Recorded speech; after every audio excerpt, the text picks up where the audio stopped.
Well, our moms think we're funny. All right. So you all set? Yep. Stop cheating. I'm cheating. You're cheating. I know you're Yes, cheating. I'm cheating. It's my damn channel. Oh, it's your channel. Oh, well, fuck you very much. I can cheat if I want to. Okay. Okay. And we're rolling. Actually, we were already rolling, weren't we? Oh, yeah, we've been rolling for a while. Yeah, we were rolling. All right. Hey, everybody. This is Turk 182. And Acomi. And with a special guest. Crow fan. Hey, everybody. Hey, how's it going? It's going great. All right. Hey, thanks for coming on the show, man. I'm really excited to be here. I'm a big fan. Love listening to y'all, so appreciate the invite. No problem. We've only known each other for 20 plus years or so. So, I mean, I might as well have invited you. It's actually been 30, dude. Yeah, but I don't talk about how old I am on the show. Because then I become that guy. Hey, kids. Hey there, fellow youth. Kids, you want some candy? yeah. We met in the hospital. We were actually born in the same hospital. It's amazing. It's just one of those things. Wow. But yeah, it's been a while. We've got some wild stories to tell about how we met. Hey, well, so can I tell the story of like not the story of like how we met, but the it was like one of the stories that of like I guess kind of how we connected and like knew that we kind of traveled in the same circles. Yeah, you mean other than the later on when we became friends and the whole psychic connection thing, huh? Yeah, right. Beside that, so this is the you remember the trip that Will and I went on to the chorus trip to New York. Yes. Okay, and and like later on, this is like after the chorus trip, we were talking about a certain individual that you had dated at the time. Oh, God. You know what I'm talking about? I think so. Okay. I'm gonna slightly like change this person's name just because I don't have permission to use her name. The name rhymes with Schmorgan Schliemann. Arnold Schwarzenegger. So he and I knew each other, but didn't quite know each other. We have a mutual friend of ours, and he asked me like one day if he could like borrow my RoboCop movie. Right? Okay. And no, I love RoboCop, and so he asked me if I could borrow. And I was like, yeah, sure.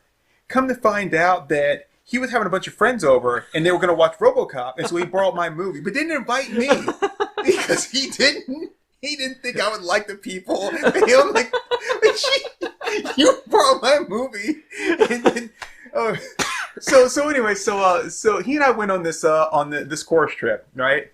And we take a bus to New York, and there was this girl. Really kind of, she was kind of cute. She had a kind of an odd look about her, but kind of cute. She was kind of a wild, adventurous. She had this like really strong sexual vibe. Is that fair to say? Yes. I love the hesitation in your answer there. Well, he would know better than I would. Okay. Anyway, so we were on the trip, and talking and flirting and stuff like that. Not real flirting. And so we're on the bus, and at one point she sits in my lap, and she like kind of like grinds her ass in my lap. And so of course the first thing is like my guy's like, we're going to war. This, prepare yourselves. It was like Battle stations. Right. They put the keys in, they're like ready to turn as like, Mr. President, we were just waiting for you to like launch a missile. But I'm like, whoa, because I'm in high school, and I'm like, the last thing I want is like, it's like I got him hard and stuff. It's like he's poking me in my ass. So I was trying real cool. I'm like thinking about everything, and like I was like I'm like hey, old lady in tub and shining, old lady in tub and shining, whatever. That'll do it. So anyway, we get through the whole trip and stuff, and everything's cool. So after this, he and I end up meeting and connecting and stuff, which is a whole nother story. It's that we can tell later of us, in Pirates of Penzance playing bullshit. Oh my god, that was so awesome. I joined Pirates of Penzance just because, same friend was like, "Hey, we need an extra for whatever." I was like, "I don't sing, I don't dance," and it wasn't like bad production, right? It was just. It was a very no budget production. So our pirate clothes were like horrible looking. But like a button-down shirt and a sash to tie around for belts. We were wearing like these like hand-me-down 70s fashions, nice. like straight off the Brady Bunch. It was bad. That suit is incredible. The funny story about playing bullshit. So years later, I'm talking like 10 years after high school, I go into Books A Million, which is, of course, no longer around. And this cashier is ringing me up, and she goes, "Are you..." Oh, shit, I just said my name. Sorry. Are you Crow fan? Crow fan? Yeah, are you Crow fan? And I was like, yeah. She goes, "Oh my god, you taught me bullshit!" And this is in the middle of the store. And I'm just like, okay. And she was like this young girl, and I forgot how young they had some of those actors. They'd actually got them from like middle school and shit. And holy shit! Oh, they played the girls that we were going to like go rescue. Yes. Yeah, right. We couldn't find it. They couldn't find enough girls. So this is like the young sister of one of the girls that was actually in the play. She's like, well, she just brought her sister along, and they put her in the damn play because they needed extras. That's I was just like, oh my god. So when we weren't, because we were pirates, and when we weren't on stage, we would be backstage and we were playing bullshit. Now you played bullshit, right? Card game. I don't think so. So it's a basic card game. You deal out cards, and you play down cards face down. Okay. So it's a face down or face up? Down. That's face down, and you do them in numerical order. Okay. And so like I do 1, then you do 2, or ace, and then you do 2, and you put down however many. So it's your turn to put down 2, and you put down as many 2s as you have in your hand. Okay. You don't have to put down any 2s. You can put down 10s. But the thing is, if I don't think that you actually put down what you were supposed to, then I can call bullshit. Okay. If I do, and you flip it up, and it is what it was supposed to be, I have to take that entire stack of cards. So now that's my hand. If it's not, then you have to take the stack of cards. Okay.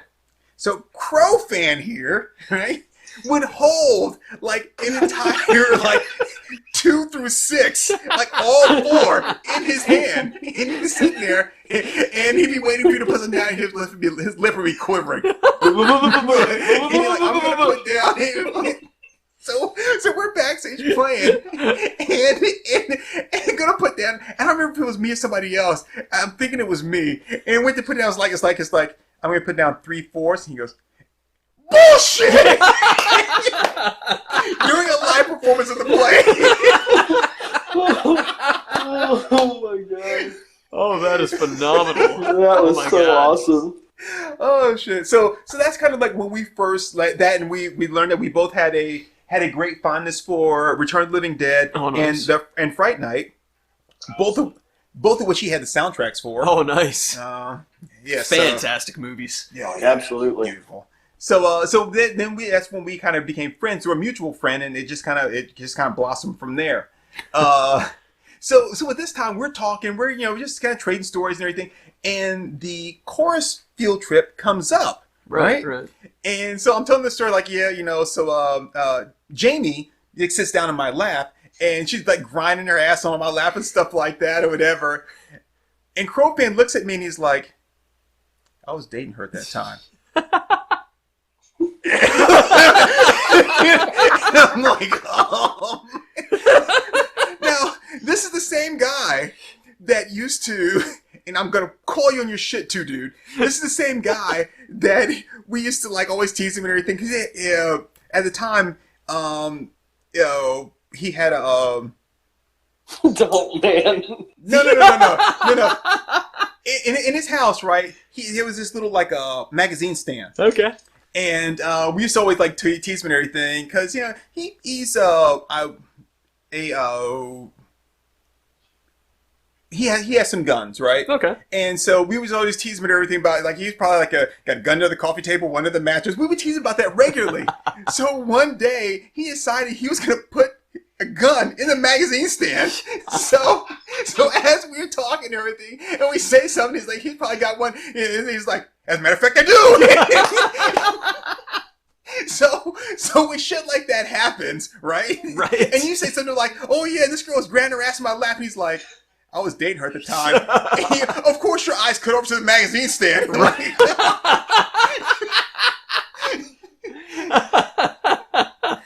But my favorite time when I got you, though, honestly, was when we just picked you up, I think, at the airport, and we were driving you back, and I had a fake gun that looked really real, but it was just like one of those little, it wasn't even a pellet, it was that plastic ball gun and everything, but it looked really real.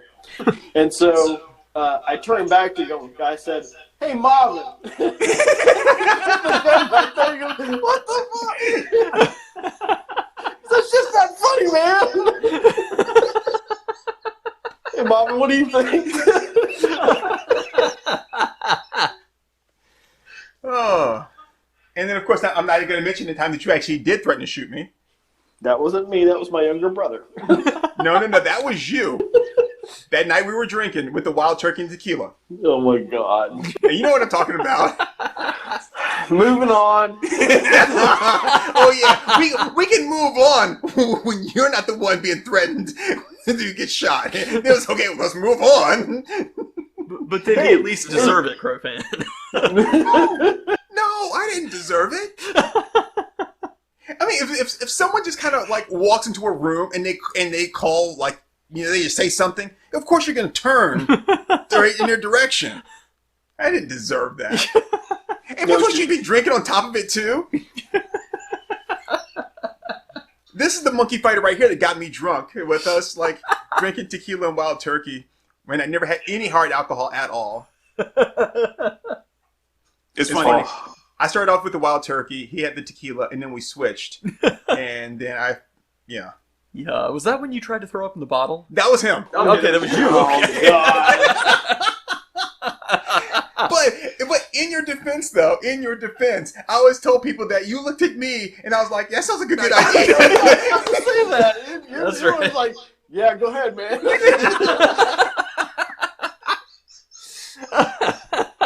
Oh, Lord. Oh, shit. We had some interesting times together, man. Oh, all right. So now we've kind of gotten a little bit of a getting to know each other. Well, introducing you to everyone. But yeah, Crowfan is a really big long-term friend of mine. He's my brother. He's like my best friend. And so I guess we're gonna get to the first STP concert. Yes. Yeah, so he and I we went to school together, went to college together, and I always tell people, by the way, about the Malcolm X. When we went to go see Malcolm X. Oh my God! Yeah. So at the time that Malcolm X came out, Spike Lee had been doing this thing. It's like it's every black person's duty to go and see Malcolm X when it comes out. It's like don't go to work that day, don't go to school that day. You need to go see Malcolm X. It's your duty as a black person, and so he and I, we were going in college, and we had late classes. Right. And so, but the university was like 30 minutes away or so. And we were hanging out at the mall, and we were like, "Oh, hey, Malcolm X is playing. Let's go see Malcolm X, right?" Yeah. And so we went to go see Malcolm X. Didn't realize it was like 3.5 hours long. We get out of the movie, and it's like 5:30, or something like that, and like. Class starts at 6. Oh, no. And there's no way we're going to make it there in time. And I'm like, shit. I was like, Now, I can't tell anybody that I went to go see Malcolm X and be like, oh, you didn't go to school and go see Malcolm X just like Spike Lee told you to. I'm like, no, that's not what happened. I bet you do everything Spike Lee tells you to, don't you? So you know, he and I, you know, he ended up like kind of moving away and doing some other stuff. He, you know, had a good job, and he ended up moving away to his job, and I would come and visit him. And at the time, he was living in Georgia, and I come to visit. I'm sorry. No, I said yeah. And I went to visit, and we had gone to a music store or whatever. I think you were looking for a Bare Naked Ladies CD. Yeah, that sounds right. Oh, nice. And I think you were looking for a Born on a Pirate Ship. Yep, that's it. Yeah. And god damn. So and so we were there, and they were like, you know, it's like the STP was coming, the tickets were on sale, and we decided that we were gonna buy them, and we were both big fans, and you know, we're from the, you know, from when they came out. And I remember like seeing the music video on TV for the first time, and I was like, oh, okay, whatever. And then it went a little bit further, and I think maybe it was a couple weeks to a month after that. It was like it really like picked up, you know, STP. Yeah. And so I was they like, blew up pretty quick, didn't they? Huh? They blew up pretty quick, didn't they? Yeah, they seem to. Yeah, especially when Purple came out. Yeah. Oh yeah. So I was like, oh yeah, I can come back here in like a couple months or whatever when the concert's going to be. Not a problem. Got time we bought the tickets, got time for the concert, and there was no way in hell I could make it from where I was living to Georgia, which is like 3 states away. And it's like, at the time it seemed reasonable, but then it was like, how am I going to get like, you know, like 10 hours, you know, and I just had to like tell him, I was just like, dude, you just gonna have to like, I'm just gonna, you know, forego my ticket, and you just have to take somebody else. And he had to find a guy that he worked with or whatever, and they went and stuff. And and I think he offered to buy me a t-shirt, and I was like, no, don't buy me a t-shirt to the concert I couldn't go to. At that just seemed like salt in the wound. But I did get a chance to see them later though. So That's awesome. I went with Stax. Okay. Stax and I went. Yeah. See, like, I discovered STP, like, I think it was the year after Scott Weiland died. And I didn't know that at the time, so, like, you know, I listened through their discography, which you hooked me up with, and it was like, holy shit, these guys are amazing. And so, like, went to check their concert tour dates, and I was like, oh, well, I guess that's not happening. Cool. Feels great. If you want to see them in concert, you better grab a Ouija board. I know that sounds mean, but, you know, kind of a bastard. And it's not being mean, because I do love Scott Weiland. I mean, he had his faults and stuff, and, you know, I'm not going to praise him or whatever, but the guy was a great lyricist. He was, I mean, he had an incredible sense of fashion. He was, you know, it's unfortunate, but yeah, I think through his book and a couple other things, it's, you know, we talked about before, just learning that all these rock stars that you hear about, you know, becoming, you know, like addicts and stuff. And it's like, why would you become an addict when, you know, when you've got all this money, do all this stuff? It's like, oh no, they didn't become an addict. They always were an addict, you know? Yeah. now just got money to buy more shit. I gotta get the good stuff. So yeah, we were like big fans. It does suck though that I never got a chance to go see them with you. That sucks. Yeah. But, yeah, it would have been a lot more fun with you. But it was kind of funny because Scott, well, you talk about his fashion sense and everything like that. For that concert, he wore a dress, a full length dress, the entire concert. Nice. In Atlanta. So I'm like, okay. Now I've heard about him wearing a dress when he sings "Sex Type Thing," but I've never heard about him wearing a dress like throughout the entire concert. It was maybe it wasn't the entire thing, but it was a good bit of the concert. Right. But I don't put it past him, though, not at all. Oh yeah, no, that totally sounds like him. All right, so before we actually get into our actual podcast, let's which we haven't even said what we're talking about yet either. We just run our mouths. So we'll do that after we take a small commercial break. Sure. Yep. Yep. So we're gonna go ahead and break for an ad, and we will be back.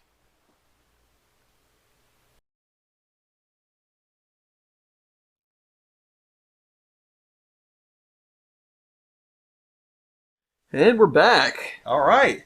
So we've talked about, you know, our friendship here and our connection and our love for STP, which brings us into our podcast topic today, which is our top 10 Stone Temple Pilots songs. Absolutely. Yeah, I feel like we're gonna have some overlap here, guys. we are. No, absolutely. I mean, like, it seems like these guys were like very impactful on all of us. So, I will say that when Acomi and I, before the podcast, we got something to eat because we hadn't really eaten all day, and I had my list of 17 songs. I had gotten it down to 17 songs, and I still had to cut 7, and I was just like, and when I looked at it, my list, I was just like, this one, this one, this one, this one. I was like, shit, I'm not even thinking. I was like, and then I was down to like eight songs. I'm like, okay, which one is gonna make my 10th? Not like ranking order, but just my 10th song. yeah. And it was tough. I just kept flipping back and forth, and I was like, oh, I want this one, but I want this, and I want this, and I want this one. it was hard, and I know it's going to be equal as hard when we do our Foo Fighters one too. Oh yeah. Because I think with Foo Fighters, I'm down to 25, something like that. It's like that's what happened with me with this list. Was like, Core has like what 17 tracks on it. And after listening to Core, I looked over the list of everything I'd added, and it was like 14 songs, and I was like, this is not going to be easy. So, yeah, I think by the time I got through just like the first 4 albums, I had to narrow down from like 27 tracks. Wow, you man. Oh, yeah, same thing here. I had a ton, and I had to keep paring it down, but I think I got it down to 10, so there's a few honorable mentions that I was just like, I wanted to put them on there, but I just couldn't. I asked Acomi if he had any honorable mentions. He's like, everything that I didn't pick was an honorable mention. Yeah. True. All right. So since you are a special guest, Crow fan, if you would like, I'll go ahead and let you just call it your first one. You want to start at 10, or you want to start at my number 1? It would. Well, I see mine aren't in any particular order. There's just like, here's like my 10 songs, but Yeah. I didn't have one that's like number 1. So it would, however you want to throw them out there, man. Well, I'll throw out my number 1 song, and I think from my moniker, you can probably guess what it is, but it's Big Empty. That's what I was thinking. Yeah. Originally Only Dying, but of course Scott changed the name to Big Empty after Brandon Lee died. See, I did not know that. Yeah, that's news to me. Yeah, it's just an awesome song. I love it, but I can't listen to it too much because it's just one of those songs that reminds you of the whole Brandon Lee and just everything, and so it's just like, just love it, but just very sad. So like watching that final interview with him, and it's like it's like I want to watch it, but at the same time I'm like, I can't. It's hard.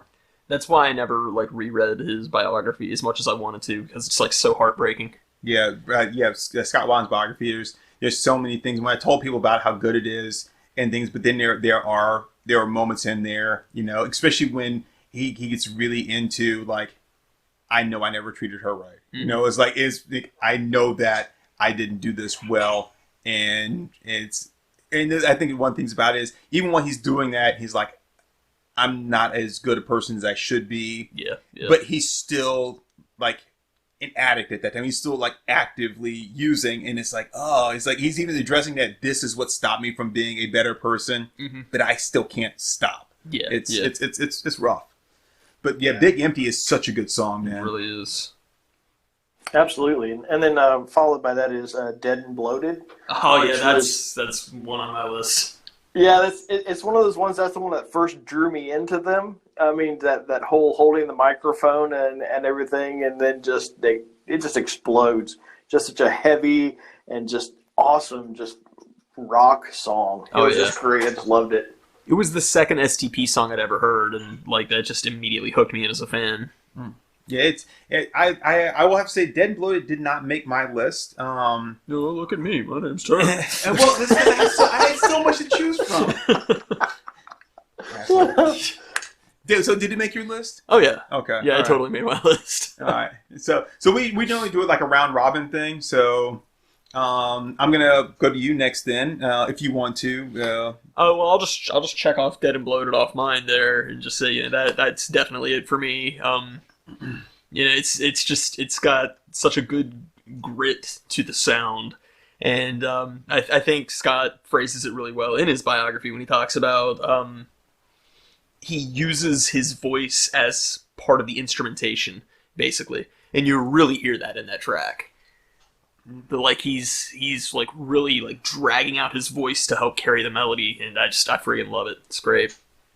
So I will say so. If you don't mind, I'll go ahead. Oh yeah, by all means. Big Empty made my list. It was on my list as well, but I think it kind of had to be. Big Empty just had to be, and it's coming for the same reason you said, Crow fan, which is like The Crow. I mean, The Crow, and as many times as you and I have watched that movie, and we know lines of dialogue from that movie and everything, it's like, when that song comes on, it's the two of them are so interconnected in my mind.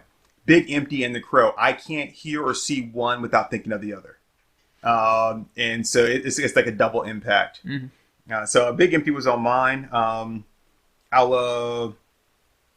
said I did not have Dead and Bloated on mine. So we're going to go to the next song here. I'm going to pick Down. Down is good. Down. I love Down.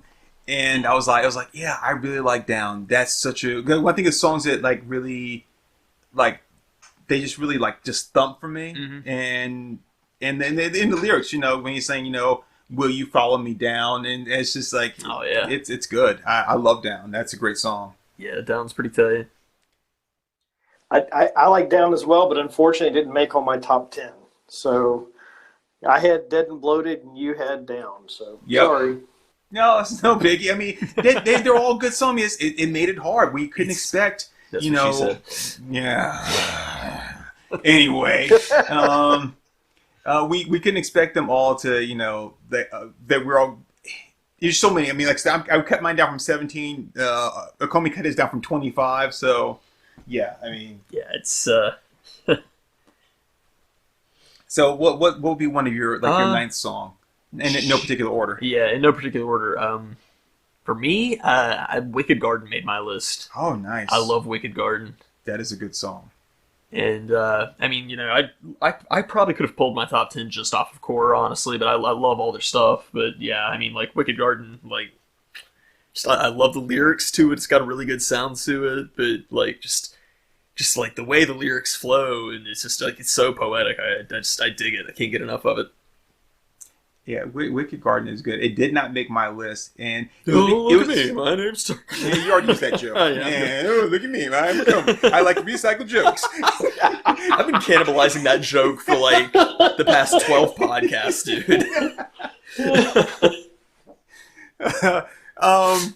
So it didn't. It was because I was so torn, man. I was so torn between kind of like if I was gonna be on a deserted island and I had to pick like 10 STP songs to take with me, what would I pick? And I was like, I guess this one just doesn't make it.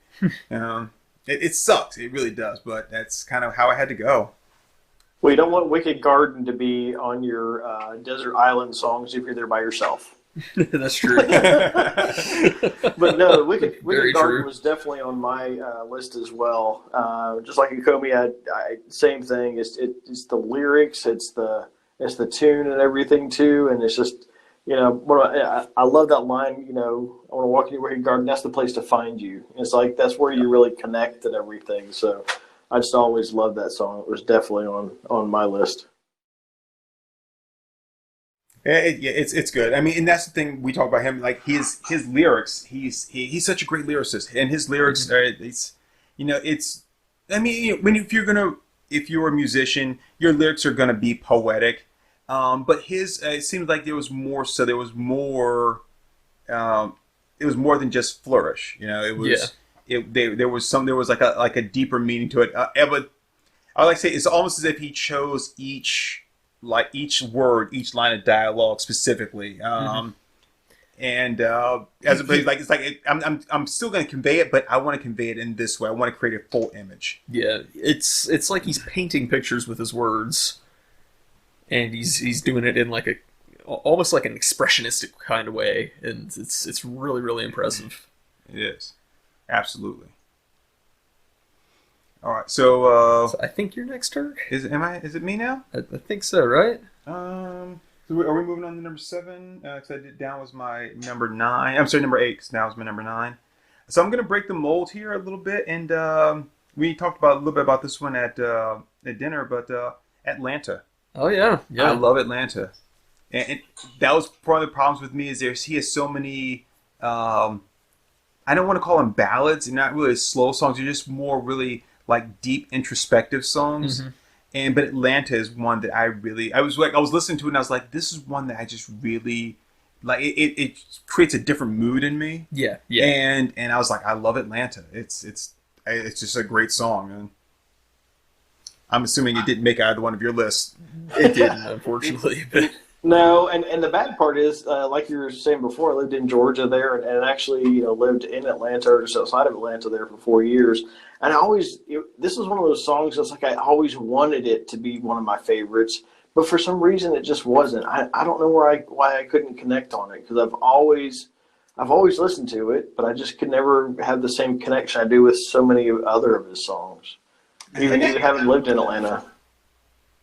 I say, and that's fair. It's like it's not that you don't like it, but you just don't feel that connection that you do with other songs. So, like some songs just grab you and they just live with you. It's almost like they. And it's gonna sound really kind of stupid, but it's almost like they've always been a part of you. Yeah. Absolutely. And you're right. That did sound kind of stupid. No, I'm kidding. Look at me. My name's Acomi. I want to run the podcast all by myself.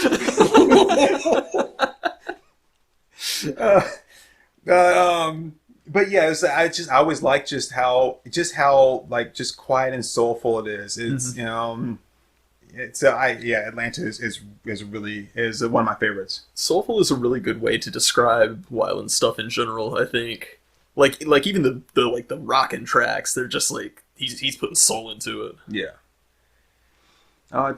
Is it back to Profan? I think so. Yeah. Okay. Yeah. Awesome. Well, I guess next on my list is Creep. Creep, yeah, that came so close to making my list. Mine too. It's right there. Oh, it didn't make it. Oh man, I love that song, and it's really when that came out in the early '90s. It just I don't know. It was how you kind of felt, or how I felt. Always having to trying to ask a girl out or something like that. Think you're kind of neat, then she tells me I'm a creep. I'm like, yeah. Just that letdown and that whole time in your life. When you're first starting to find yourself and find love and everything, and the way that you are treated or feel like you're treated by by women or girls, whatever you want to call them, and everything like that. So I don't know, that was just always been a favorite one of mine, and that's one of my favorite. Talking about the Wild Turkey before, it's one of my favorite drinking songs. Really? It's Creep. Yeah. I could see that. I could see that really fitting with that. I've never tried listening to it while drinking, but now I kind of want to. It is a good song, and it was on my list. And I looked at other things, and I was just like, man, I was like, I really wanted to be on there, and I kept looking at the other. So I'm like, because when I went through my list, 7 songs immediately just jumped out at me, and I was like putting star next to all the ones I had written down. I was like this one. These ones have to be on the list. and then I was like, okay, what about these right here? And I was like, I was like, I don't know. But Creep unfortunately just didn't make it. I couldn't move any of those others off the list to make room for it. Gotcha. All right, Acomi. So it occurred to me I'm roughly running down my stuff in like chronological order, I guess, because I listen through the CDs like in order. So next on my list is going to be Naked Sunday. Naked Sunday, good song. Yeah, it's just a banging track, man. I love it. I do like Naked Sunday, and it was at one point because my list was already getting big, and I was like, it'd be stupid for me to add anything else to a list that I've already got to whittle down. like really? Oh yeah, but just like even just that opening, that whoa, I love it. It is good. It's so good. It's just a song. Mm-hmm. Yeah, unfortunately, it didn't make my list either. Sorry, you're coming. No, that's fair enough. Yeah, Naked Sunday is a good. And I love the different tone his voice takes. I think he's singing through like a megaphone or something like that. I think so. But that's I'm trying to make sure because we're talking about so many songs here. That's the one that's got the lyric, been waiting a while to meet you for a chance to shake your hand. It sounds right, yeah. And when it's over, and when we turn to dust, who will be my girl, and which one will I trust? Something like that. It's like that's Nike Sunday is really nice. I'm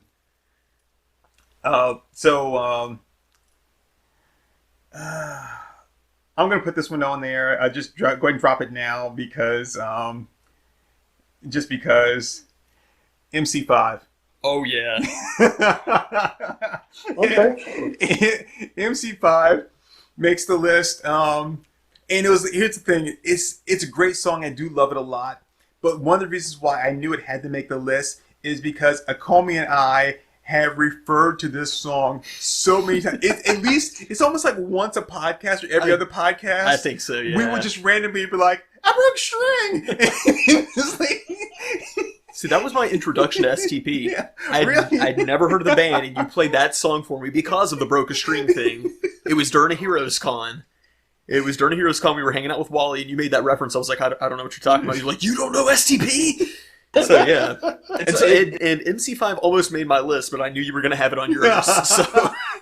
But I was like, I can't not put a list we talk about all the time. Yeah. No, just randomly, and we just be like, I broke a string. And you and I just die laughing each time. And it's like, no one's going to get this. You're going to be like, oh, God, these guys are laughing at that again. It's so damn funny. Oh, but no, I love it because to me, it's just like, it is like the perfect indie rock song. It's just like, just everything. Say you don't want it, no, you don't want it. And it does just rock, too. Oh, yeah, no, it is thumping, man. And I know this is probably going to sound kind of stupid. People are like, well, of course, but, it's a tribute to the band MC5, I'm assuming, Right. which I don't know too much about them, except for the lead singer had like the most rock and white afro I've ever seen. So if you've never seen MC5 and look it up, this guy's got like, I'm like, holy shit. And for a white guy, you got quite the afro on you. I think he had like a full like facial hair thing. Oh, wow. And can you look it up real quick? Sure, yeah. He was like, God, this could sound so fucking racist. But if I'm remembering correctly, he looked like he would have been an extra from Planet of the Apes. Oh my god. Let's see here. I'm looking him up too. I'm not seeing a white afro. No. Oh, well, okay, come on. Look at that dude. Look at that right there. That guy's a white guy with that huge hair. There's like two of them. Have that. Oh, that's what you mean. I thought you meant like an afro that was white. No. No, it's a white guy with the afro. Okay, yeah. No, the guy I know. I'm thinking of the guy with the facial with the Planet of the Apes guy. That's Mungo Jerry. Yeah. Mungo Jerry. Yeah. And it makes me look really bad that I immediately knew you were talking about Mungo Jerry. So. Mungo Jerry. Thank you, Tony Stark. So thanks a lot for throwing me under the bus there, dude. No. I was just like, I corrected myself. Like, no, it's all me. But yeah, it was like, wow, that's. But yeah, I had to put that on there, and I was like, I can't deny that one anymore. I want to sing to you. I've got to say this. We keep talking a lot about Scott Weiland, and because I'm a Weiland fan, I feel a certain way about the Leo brothers because they talked a lot of shit about Weiland, but at the same time, it's got to be really difficult to have a band, to have this guy. Anytime you have a rock band, if you have a lead singer, that lead singer is the band. Oh, that's who everybody knows, and to have that, and then him to be strung out sometimes and not do this and not do that, and you guys are still trying to carry on. And of course, everyone's going to side with him. It's like, who the fuck are you guys? Right. But I've heard them talk so much shit. It's really kind of hard for me to be like, to take their side versus his side. But I'm just going to say, the DeLeo brothers, they made some rockin' ass tunes, dude. I mean, the lyrics are fantastic, but it's that nice merging of the lyrics and just everything else. And they deserve a lot of credit for that. The guitars and everything, they're fantastic. So I'm just going to say that. Oh, yeah, totally. Is it you or is it go back to Crowfan? Crowfan next. Ooh, my turn again. Let's see. I'm going to have to go with Still Remains. Oh, nice. That's that to me is before I found my soulmate, that's the song that's like, ooh, that's what love is. Yeah. See, Still Remains. Is that the one that has the Yeah, if you should die before me, yes. Yes. Bring a friend. So I remember years ago that was a lyric that you called out, that you were like, that was your idea of like love, like that was it. You know, it's like, if you should die before me, ask if you could bring a friend, and you mentioned that to me, and that's always stuck in my head. Yeah, that's powerful. Yeah, there's that line, and then the line about, you know, I can't remember exactly what it is off the top of my head now, but it's about, you take the bath. If you take a bath, I'll drink the water that you leave. You know, Yeah. it's just like, man, that's commitment. You don't drink the bath water. So, but no, I just always love that song. Still remains as good. You know, again, that goes back to kind of what I was saying about the Atlantis. It's a soulful song that it strikes deep inside of you. Yeah, and like, I think people often overlook those songs because, you know, they usually think of STP as like kind of this hard rock, this alt rock band, and it's like, no, they've got some really good introspective stuff that's just beautiful. All right, me, Acomi. I'm gonna put Cracker Man down for my next one. Nice. That's a fun one, man. Cracker Man is a good song. I love Cracker Man. That was so close on my list. I had to take it off. I was like, I hated that. I love Cracker Man. Yeah, for me it was a toss up between Cracker Man and like one or two others, and that one finally won out. And I love it. It's a kick ass song. Cracker Man almost made my list, and so this is what's going to be bad is when putting songs on my list, I chose, instead of going Cracker Man, I went Wet My Bed, which then still didn't make my list. Oh. And I really wanted to be on there, and it's like, and I chose that one over Cracker Man. I remember like thinking about like, it was like Cracker Man was like, but Wet My Bed. It's like, out of the two of those, which one? Which I was like, it's gotta be Wet My Bed. And then in the end, it didn't make make the list. It was like. I love Wet My Bed, but that one had to grow on me. Like, the first time I heard it, it was like, what in the hell am I listening to? And then the second time I listened to it, it was like, I think this is kind of like a Nicolas Cage thing. I think it's actually genius, and I'm just catching on to it. And so now I love it. And you and I, we quote unquote sing it all the time. Actually, even on the way to dinner, we were singing. No, it was at dinner. Yeah, it was at the table while they were bringing us the food. Where's my last cigarette? And I like how after all that, like they're like, okay, now what? All right, we sang your song, Scott. Now what? Okay, so I'm going to go ahead and do my next one here, and the Suit That You Wear. Oh yeah, I love Suit That You Wear. Yeah. So Suit That You Wear was I was like, yep, I've got to go with that one because that is one that I really like, and I think from the first time I heard it, you know, just that opening line is like, hey you, and then that guitar riff. I love Suit That You Wear, and then when you get to the chorus, it's so nice, and I think it's because Suit That You Wear I think is on Shangri-La-Di-Da, and Days of the Week is on Thank You. It might be the other way around, but I mean it's if Shangri-La is, I tried to listen to it again to do this list, and I really could not connect with any of the songs on there. They were good, but I just couldn't connect with them. And I kind of feel the same way about 5.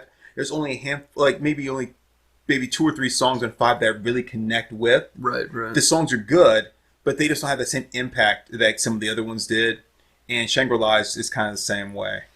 But I did have to go with Suit That You Wear because from the time I heard that one, and I don't think it was ever a big hit for him, even though I think it was kind of like a popular song, but it was one that just drilled right into me. I had the same issue. I went through all the albums and everything, and it's like there's only like I think 1 or maybe 2 songs on my list that were not on like the first 2 albums. And I think it's just because I fell in love with those first 2 albums, and you had to put up with it because you were in my car like 99% of the time. And it's like that's like almost all that I played was those first 2 albums just to death. So, but yeah, I had a hard time picking anything from the other ones. So just because you mentioned this, I gotta say, so at the time, Crow Fan drove a Mustang, and Nice. Crow Fan is one of the few people few. When I say few, I'm talking about like out of 3 Right. that I completely like trust his driving. And we've been through some shit. We were in a rainstorm. I think it was when we were going to like Heroes Con, and no joke, man. The rain was coming down so hard that we had to wear sunglasses just to gray it out so you could see. Wow. I mean, you would go like under an overpass, Yeah. and on the other side it was a solid wall of just white. Jeez. And we're wearing sunglasses driving in the rain, and just so you could kind of get that gradient there because you couldn't see shit. Yeah. Wow.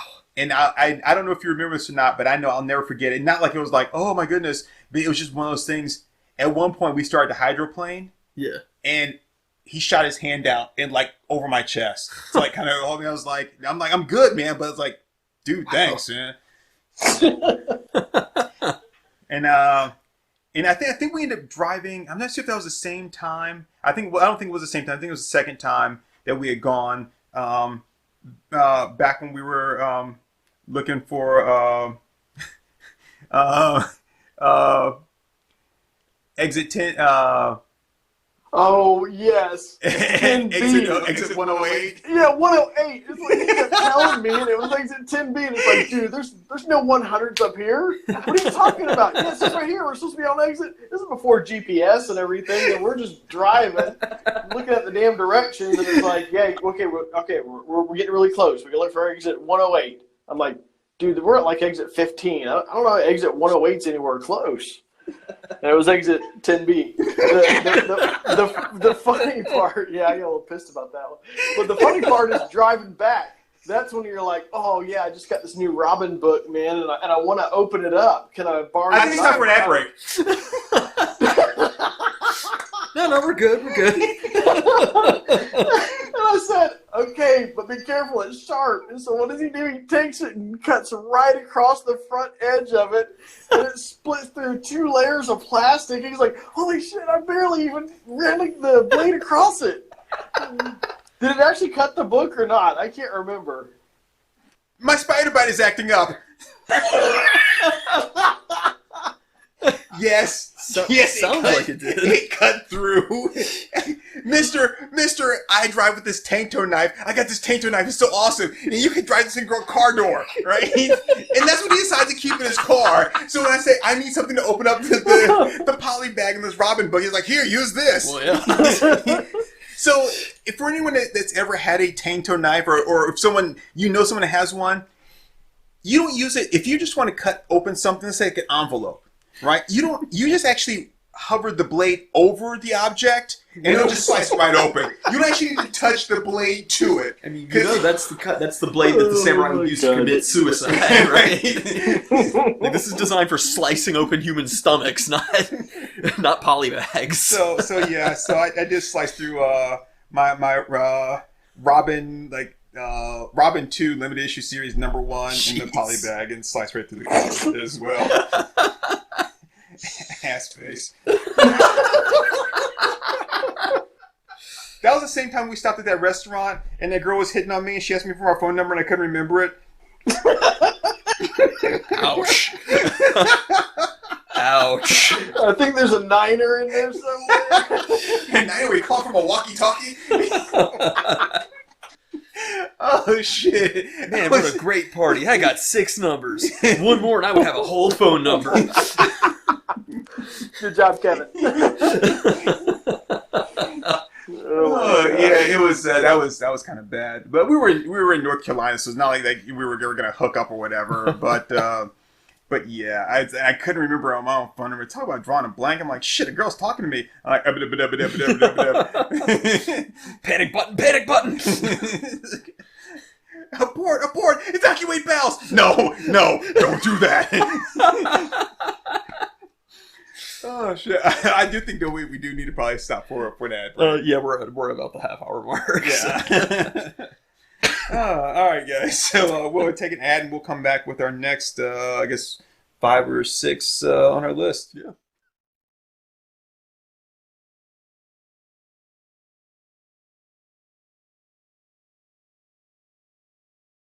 All right, and we're back. Welcome back, everybody. Welcome back to WCRUD. All right. I was thinking of it's like, if you were a hot dog, would you eat yourself? I know I would. Put mustard and relish on myself. I'd be delicious. Hey!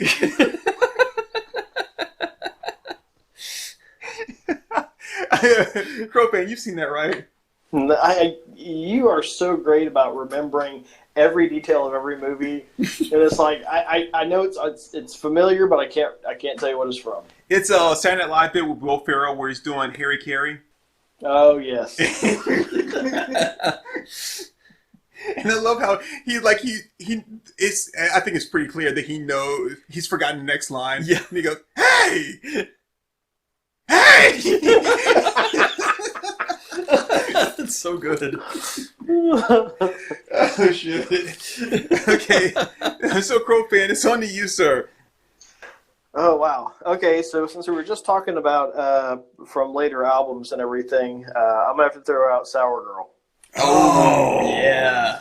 Damn, Sour Girl's good. And the biggest reason for me is that one's just so damn catchy. I find myself just sometimes when my mind just wanders and everything, you know, there it goes. Here's the Sour Girl day she met me, and I'm just like, oh, it's just right there. So that's the one that always just kind of pops in my head, and then I can't get it out.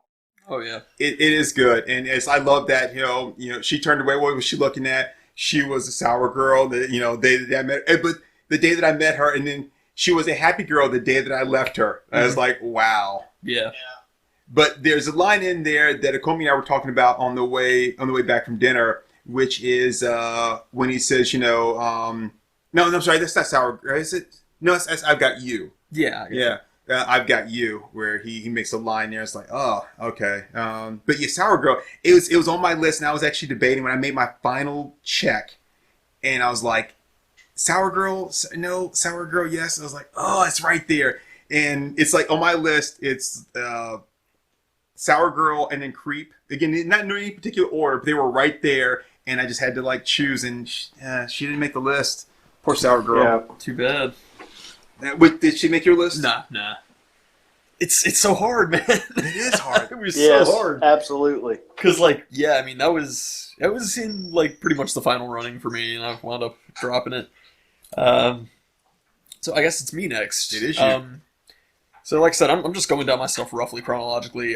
So next I've got Interstate Love Song, which I feel like would be on It's on my list. It's on yours. Okay. It's on my list as well. Well, I'm glad I got to it first then. But yeah, no, I mean, it's so good. I mean, I don't even know what more I can say about it, but it's just such a damn good song. It is. I love it. It had the story it tells too. Oh yeah. I love the difference in the lyrics and everything when he goes all of these things I said to you, and then all these things he said to me. Yeah. It's like it's so good. And it's a quick song too. Very short, yeah. But it's got that line, feeling like a hand in rusted shame. Yeah. Oh, that's so good. It paints such a picture. And I love the music video, even though it doesn't really say anything as far as the song goes, but I do love the music video. Mm-hmm. Yeah, it makes me feel a little old when it's keep a dime for the truth you might tell. Yes. It's like ooh, that's kind of a long time ago. Oh, I love that. I love the opening too. That's God, yeah. That opening chorus or chord and everything that they played, everything just pulls you right in. Oh yeah. Sucks you right into the song. Yeah, it does. It does. Yeah, Interstate Love Song is a beautiful song. So I guess since we're on that, I'm not gonna switch gears that fast. I'm actually gonna go to which is probably on. I like to think that Cropan is on your list. Tripping on a Hole in a Paper Heart. That's on my list. No, it's actually not. I love that song, but it didn't make the cut. Really? Yeah. Man. That was one. That was like the number 11. Oh. Yeah, no, that definitely made my list. Yeah, for me, it's that opening riff too. And then just I love the line. It's like, "Don't cut out my paper heart." I ain't dying anyway. Yeah. It's just, And of course, that's where we get Not Dead and Not For Sale. Right. So, God, it's good. Yeah. All dressed up on wedding day, was to keep on tripping anyway. It's God, it's so good. That's one of those songs that just sends like cold shivers down my spine. Like I'm getting goosebumps just talking about it. It's so good. And I think one of the lines I really love about that, is was it keep your bankroll ladder, eat your salad day, deathbed motorcade. And I was like, that's it. When you like break that down, Oh yeah. It's like, So that's actually one of the biggest reasons it's not on my top 10 is because he says everything so fast, and it's not one of the. And again, you've had to deal with this for many years, Turk. Is I love to sing the songs, and I couldn't sing that one because there's too many lyrics sung way too fast. So that's the only But I love the song. It's a great song. I don't know for a fact, but if I think about it, the line in the next verse where he says, "Fake the heat to scratch the itch," it's a very drug reference to me. It's like, fake the heat to scratch the itch. Like, I need to get high. Yeah, I don't feel good or whatever. It's like, and then of course you've got the skinned up knees and salty lips. Where I'm not even gonna, Got to pay for it somehow. Yeah, exactly.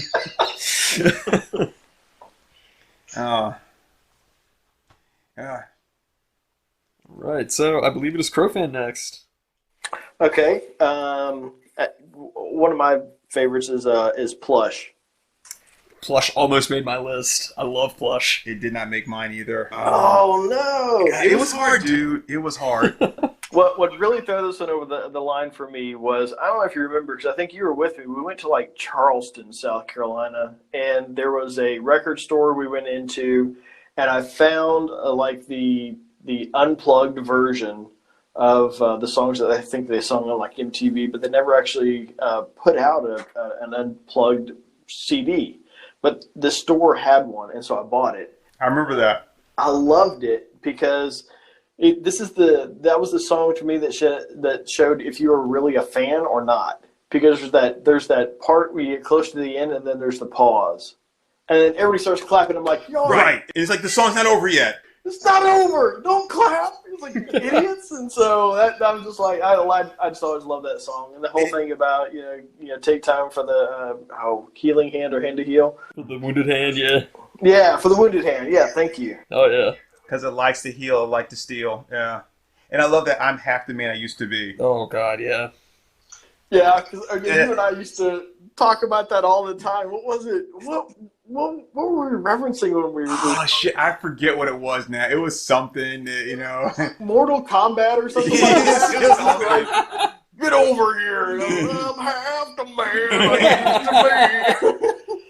Oh, that's fantastic. And I feel as the dawn fades to gray. That's those are some deep lyrics when you listen to it. Oh yeah. Yeah. God, I just love that song. Yeah, but yeah, that always bugged me, man. There's people that start clapping and everything. I'm like, wait, do you not know the song? What the fuck are you clapping about? Stop clapping!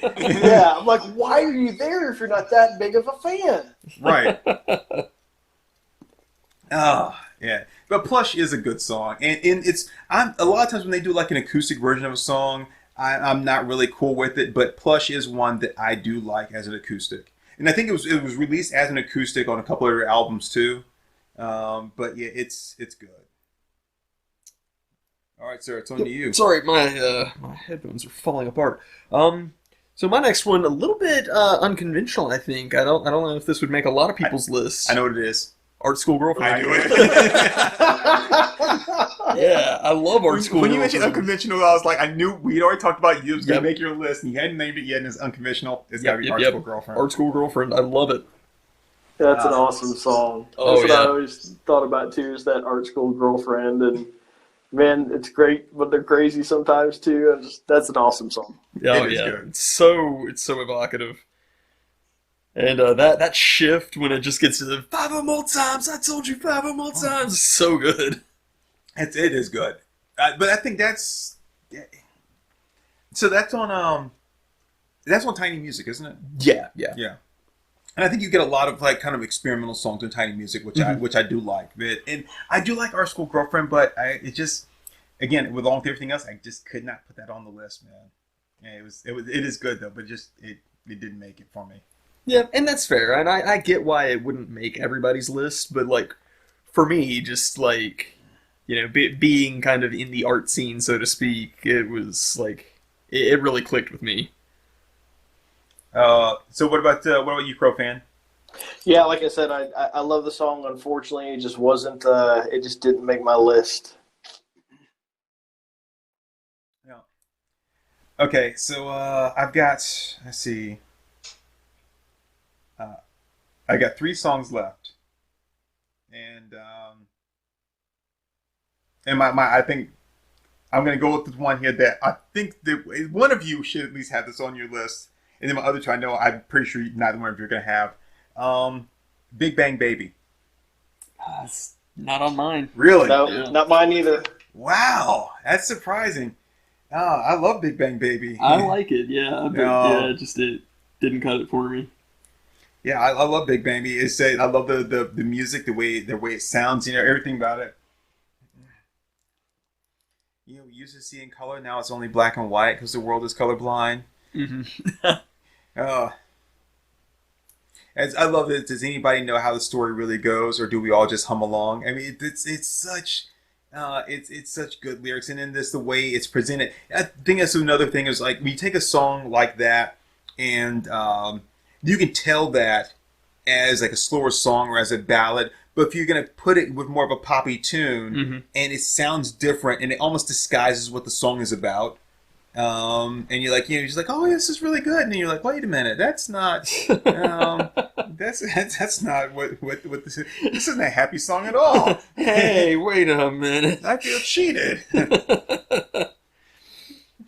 All right, Crow fan, what you got next? All right, I'm kind of like you. I think my last two are probably going to be on anybody else's list, but I'm going to go with Loungefly. Oh yeah, man. Shit, it is on my list of 17, and and it was there, but I do like Loungefly, but Yeah. it didn't make my list. Yeah, it didn't make my final cut, but damn, I love Loungefly.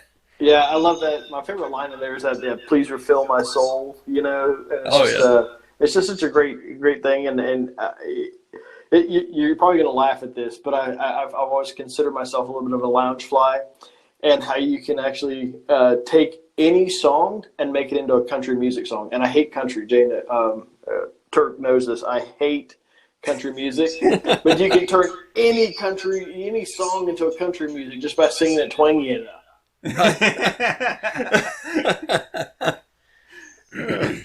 That's very true. It is, yeah. Oh, yeah, I do like Loungefly, and I love the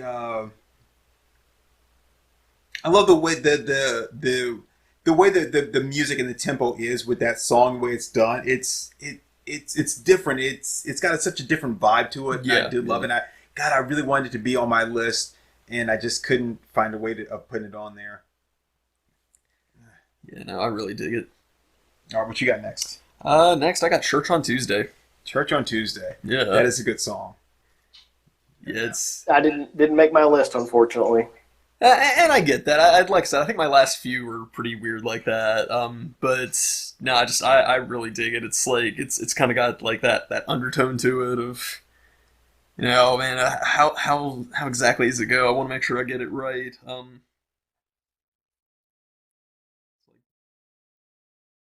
Father's still drinking, or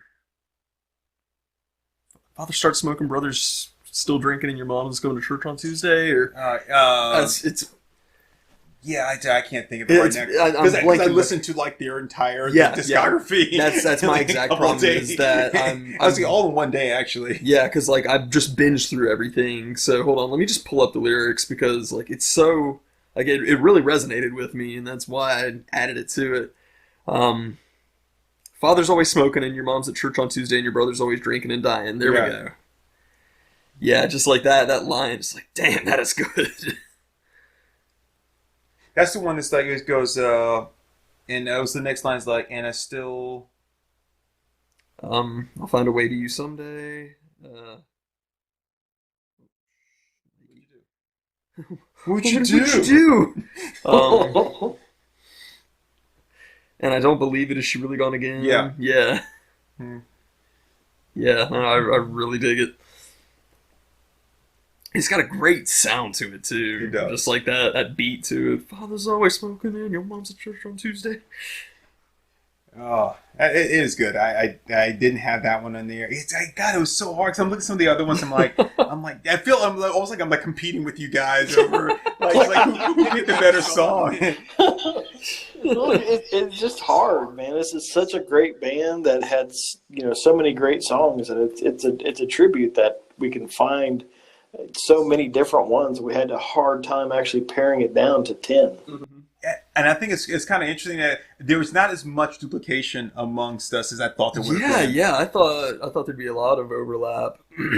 I knew I'd be standing alone on Art School Girl. I knew that if I had picked Wet My Bed, I would have been on that one. So my next one, I've done my next two. I'm not really quite sure which one to end on. So. Have you checked the bathtub? She sleeps there sometimes. Water cleanses, makes new. So Heaven and Hot Rods. Mm-hmm. Heaven and Hot Rods. I love that one. That is a really good one. That almost made my list. It rocks. It just straight up rocks. Heaven and Hot Rods is shit. It's jamming. And I think 4 is kind of edges out some of the other albums for me, just because it has a lot of songs that just straight up just rock. Oh yeah. I mean, I don't discount the other ones, but 4 just has a lot of songs that they just come out just like bam. They're really hitting you and getting you motivated. Mm-hmm. Maybe the lyrics aren't all as as introspective as some of the others, but the music just gets you pumped. Oh yeah, yeah. But Heaven and Hot Rods is one I really, really dig. And I told you earlier, I thought I had put Kitchenware and Candy Bars on there, mm-hmm. and then when I look back at it, it's like, no, I hadn't. But it was close. It was close. Yeah, but, yeah. Heaven and Hot Rods, it's there. Kitchenware and Candy Bars is really good too. Yeah, it is. Absolutely. No, I don't mind either, unfortunately. Yeah, I didn't think so. So what do you have next? Last one, isn't it? Last round? Yeah, I've only got one left. Yep. I've only got one left, and it's Silver Gun Superman. Oh, nice. Yeah, that is a hell of a It gets really back to that Dead and Bloated type of song where it's just super heavy, and it's one of those when I'm in like I don't know, just a weird mood, and I just want to hear something really hard and everything. I love that opening line. I find you in the dark, read you like a cheap surprise. I love that, Yeah. Didn't the lyrics say, "Tell me how to frame your name"? Yes. Yeah. God, those lyrics are just they're fantastic. Yeah, jealousy is a weapon. You kill me. It's just man. I love the lyrics. I love how hard it is. That and Dead and Bloated are the two just kind of really hard ones for me that I just love to listen to let off steam and everything else too. So. That is a good song, man, and I contemplated it. And unfortunately, it didn't get on my list, but it was one that I did like kind of run around in my head for quite a while. Yep. All right. So my last one is going to be Hickory Dichotomy. We went to 5, man. Yeah. Okay. Wow. And I didn't think I would make it all the way to 5, and it was tough because like Sex and Violence was Sex and Violence so is good. close. It was so close to being my last one, and I love that song so much, but Hickory Dichotomy is just banging, man. I like Hickory Dichotomy.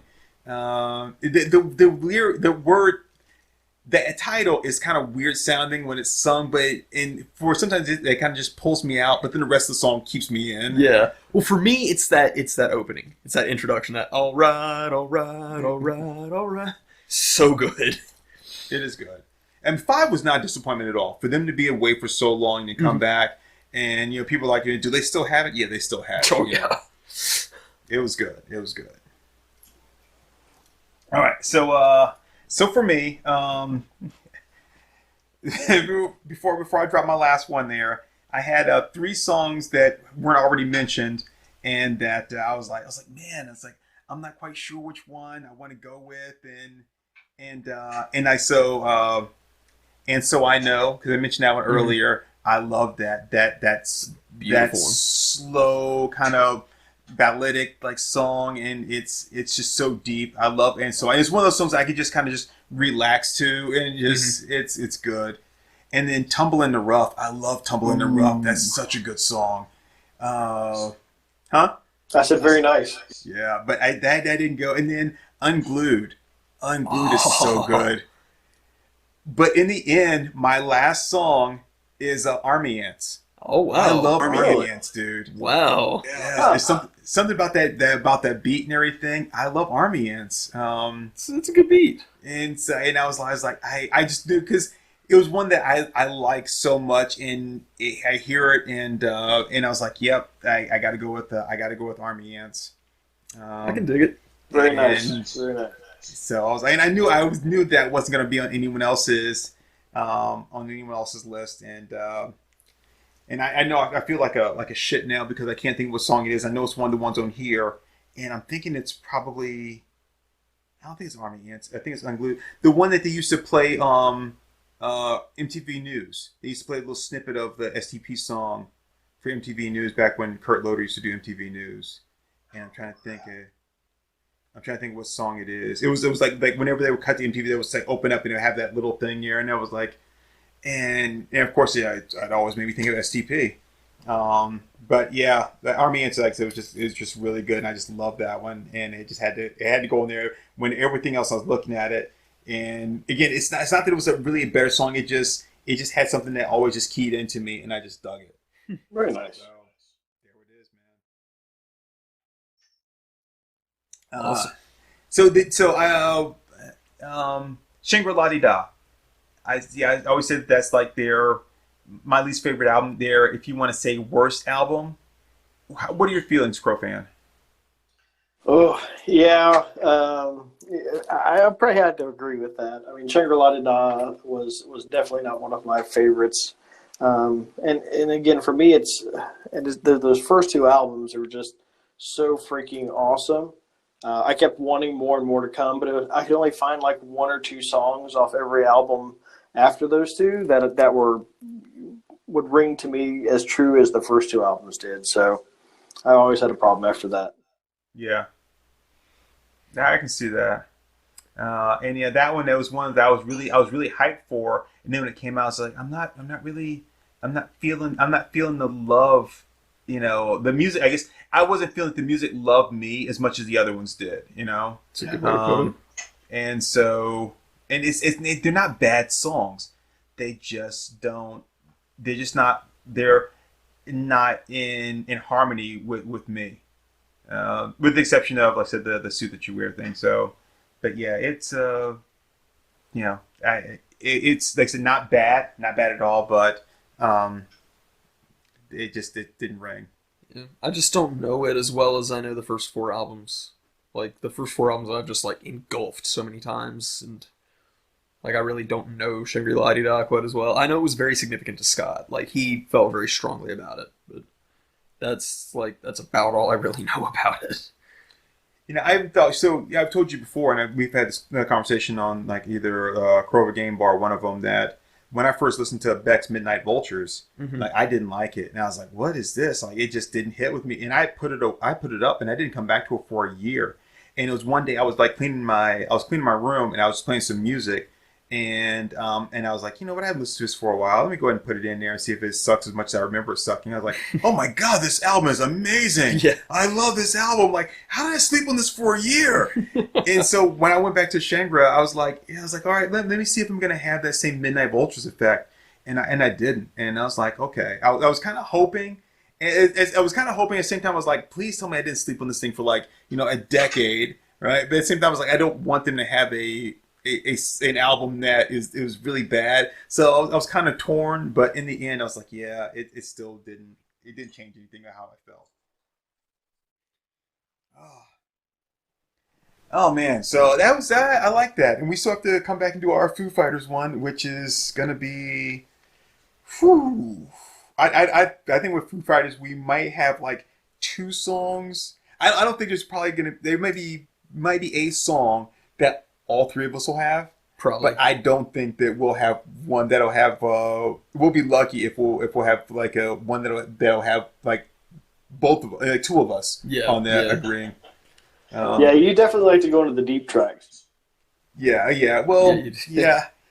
I'm gonna tell you right now. I don't know if it'll make my final cut because I do have some, but A320 Foo Fighters song from the Godzilla soundtrack.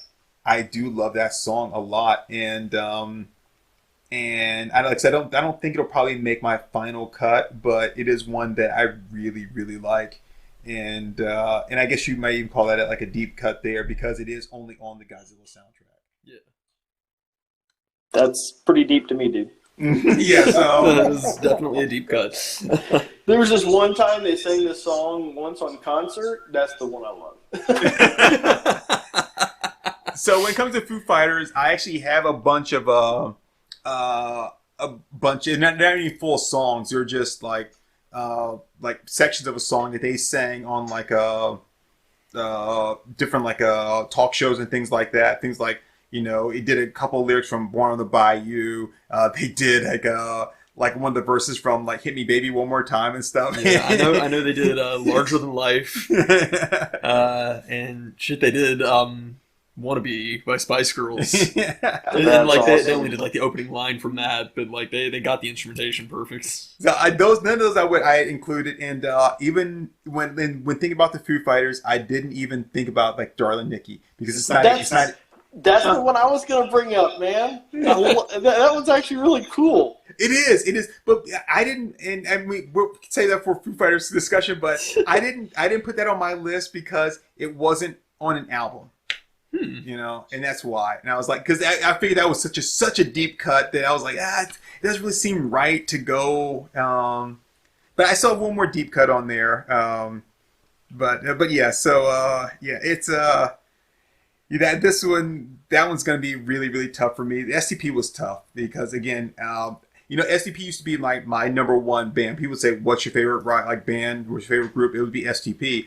And then when they broke up, before 5 came out, and I was like, well, they're still number one band, but it's like I kind of felt bad about, not bad, but I didn't feel right saying this is my number one band who's never going to make any more music ever again.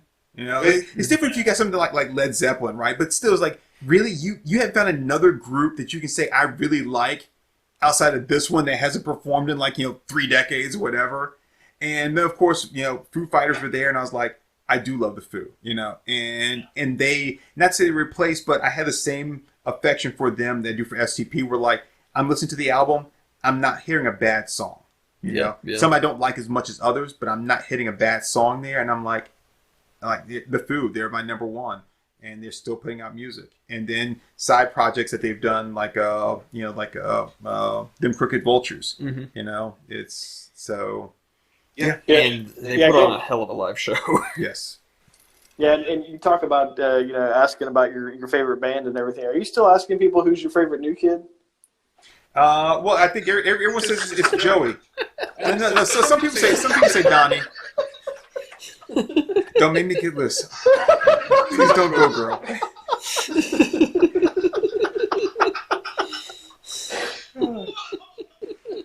Oh my god! You kiss your mother with that tongue? Oh my gosh! Yeah. Hey, Crow fan?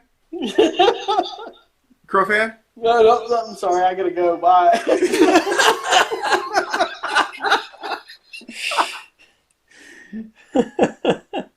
Go ahead, Turk.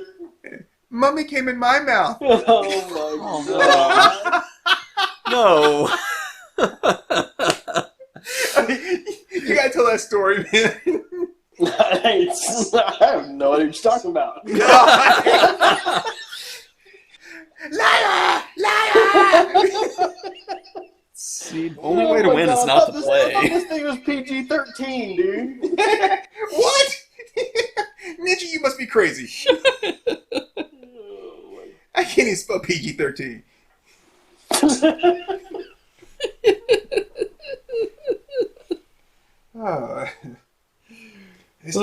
It's too hot to fuck. Hey, never too hot, never too cold for fucking. I'm my best piece of pussy on a humid day. What? He knows what I'm talking about. Do the right thing. Yeah, I'm shaking my head no, but yes, I'm Lord. Oh, but yeah, so, But no, he's got to tell the story. oh well. No. Don't let him get away with that shit. It was from the Monster Squad, which is a movie about a whole bunch of little kids who try and fight, monsters and everything. And there's this one scene where the kid, yell is in bed. Eugene. Yeah, okay, glad you remember that. Well, because the military shows up and he's like, all right. He's like, where's Eugene? Where's the monster? There you go. So, anyway, but the little kid was in bed this day, and he calls his dad in, and oh no, it was the end there. You're right when he said, Mommy came in my closet, and it's just like, why would you have a little kid say something like that? So, and then it of course morphed by Turk. No. Yeah, No. That sounds like something Turk would say. Oh my god. No. So the kid hears a noise. He wakes up in the middle of the night, goes to the closet, and the mummy's in his closet. And he ends up calling the military, which is so stupid. But he calls the military, and then the military shows up, and the guy's like, he's got the cigar, and he's like, all right. And he's like, where is he? Where's Eugene? Where's the monster? And then that little boy comes in, and he's like, Mommy came in my house. And then Crowfan was like, well, one day when we were, he decided, he was like, oh, you know what I feel like doing today? I think I'm just going to make fun of Turk. And, like, I'm going to everything he says, I'm going to twist and pervert. Like, I can just swallow Mighty Max whole and all this kind of stuff, right? Yeah, all that I kind was of the one who shit. perverted that. You did. Why the hell am I friends with you? Anyway, and then he was like, Welcome to the podcast, Crow fan. That's a sign that you've done well. he was like, Mommy came in my mouth. And I was like, oh, why would you say that? Why would you say that? Oh my god. I don't remember that at all. I think you made it all up. Yeah, that sounds like something Turk would make up. Yeah, I don't remember that at all. I've never heard of possessing and processor. And he just made that up. I could use for gays.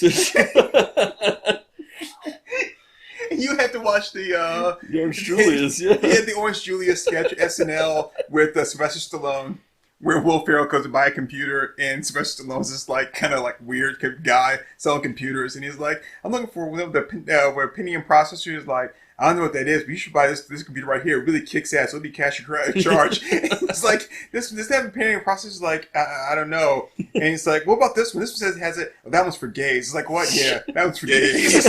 Oh my god. He's like, Dude, come on. it's so funny. He's like, come on, man. It's the 20th century. How badly do you need one of those precision processors? Yeah, I'm going to ask my manager, Doug. He said, you never heard of Position, and you're probably just a crazy person. You should leave the store now. How about one of these food computers like you see on Star Trek with Captain Clark? Just don't you mean Captain Kirk? Clark.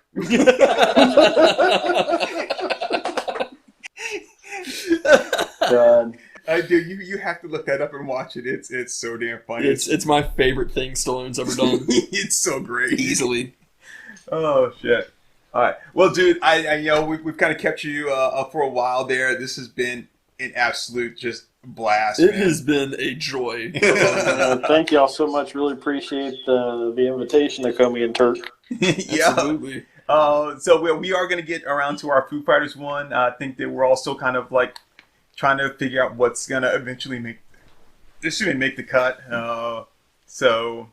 It's an even more daunting task than with STP. So, but I was gonna say, definitely want to have you on, not just for the Foo Fighters top 10, but for something else. So, if you ever have an idea for something you want to talk about in the future, we do, as you know, you listen to the podcast and stuff. But we do the with pop culture, that kind of stuff. And we want to make sure we kind of stick closely with our original idea for this, which was the kind of comic books and movies, that kind of stuff. We kind of branched out a little bit more. But if you ever have a thought, just say, drop it to us. Like, hey, what do you guys think about this as a topic? And we always make sure when we have guests on that our guests that they have something. There's gonna be something that really interests them, that they feel like they have a lot of input in. Yeah. Cool. So when we had Leroy Strongfeet on there, and we had J.O. Bowyer, they're both big horror fans. So we kind of went more to like horror movies, that angle. So they felt like they had a lot of input in it, and we got a lot more out of them as far as guests too. So Yeah. so totally. if you have something that you think of have interest, be like, hey, what about this? What do you guys think? Yeah, that sounds great. I'd love Cool, to. man.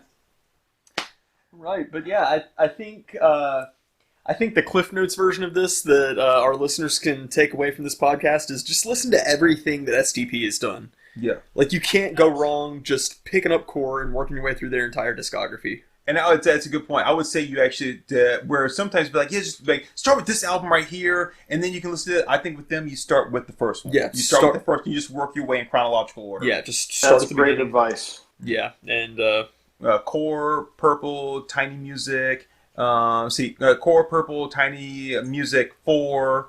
Number 4. Thank You. Yep. Yeah, I would like to say skip Shangri-La.